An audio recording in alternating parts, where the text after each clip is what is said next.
زۆر نەوانی خەباتیان کرد و چاوەڕێی هیچ شتێک نەبوون.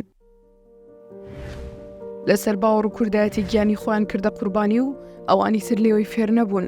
شەید مەلعەلی شۆڕژگەڕ و شاعیر و کوردێک کە مێژوەکەی هیچی کەمتر نییە لە مێژووی ستیمبولی نەتەوەکانی تر، بەڵام ئەم مێژووە وەک پێویست گرنگی پێنەدرا.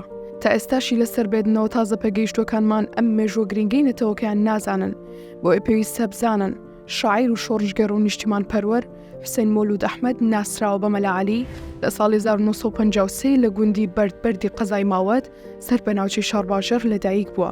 لە ساڵی 1962 بۆ ساڵی 1993 پۆلەکانی سەرەتایی لەسەر چنار و ماوەت و چەرمەگا تەواو کردووە.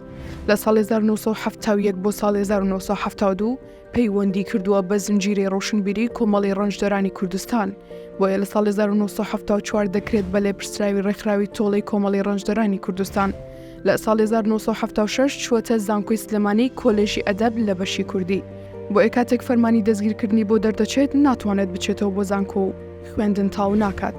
لە ڕێکەوتی سی کانونی دووەم ساڵی 1979 بۆ ئەنجامدانی چالاکێکی پارتیزان لە ناوچەی سوورداش لە گوندی کرشە لەلایەن باسیەکان پێیان دەزانرێت و دەستگیر دەکرێت.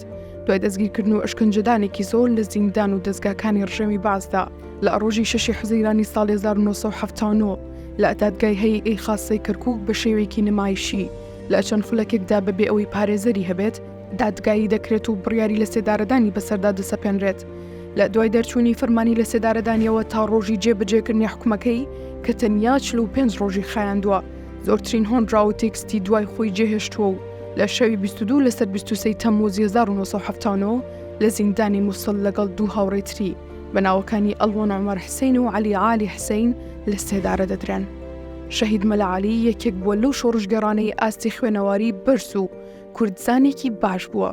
لە شارەکانیدا کە لە چاوەڕوانی لە سێدارەدانیدا نووسیوێتی هەست بە وری بەرز و زمانی پاراوی دەکرێت. ئەم شۆڕژگەڕ و شاعیرە لە بەرنەبوونی پێداویستی لەسەر سیمی پاکە شار و وەسێتەکانی بۆ کوردستان و هاوخەبات و کەسوکاری دەنووسێت.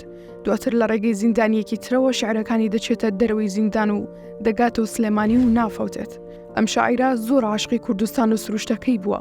لە شارێکدا کە لە چاوەڕوانی مەرگدا نووسیوێتی دەڵێت کوردستانەکەم کوردستانەکەم بۆکی یەک شەوە و دەستگیرانەکەم ڕۆتوەکو کەزی و پرچی ئاڵۆزە بە چنگی خەبات بابۆت شانەکەم وردی زمان و قیبلەگای منی جوانتر لە نیگای کیژی شەرمنی ئەوەی جێیداخە لێت بێبەش ئەبم نابینم بڵێن شکا دوژمنی ناشبینم کە کورد وەکو میلەتان ئاڵای سربەستی هەڵکا لە جیهان ناکۆکی نێوان چینان نەمێنێ وەک یەک لێ بکرێ لادێ و شارستان دەنادڵنیام دوژمنی بەشەڕ ڕۆژێک دێت ماکی لە بن دێتە دەر خۆشگوزەرانی و زانست و جوانی بەرگی بووکێنی وڵات بێتە سەر ئەی کوردستانی بێداڵدە و پەنا نەمامیژینی منیش هەڵکەنا چاو بە فرمێسکی ژێر دەستەی تۆم هێندە دەربەستی خۆم نایم دەنا ئەی کوردستانی مەڵبەندی کاوە جێیدا خەنەمدی ئاڵای شەکاوە بەڵام ڕۆژێ دێ هێزینەوەی نوێ